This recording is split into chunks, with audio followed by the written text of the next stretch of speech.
Къде? А защо ме лъжиш? Това не е стомаха. Не ме боли стомаха, ами главата.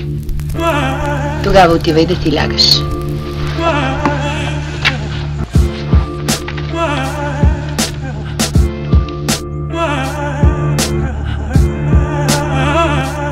Как се казваха млекарите? Парите са много важна работа. Само не знам как се печелят пари. Като порасна ще си купя един трамвай и ще се возя по цял ден. В мой трамвай ще се возят само деца.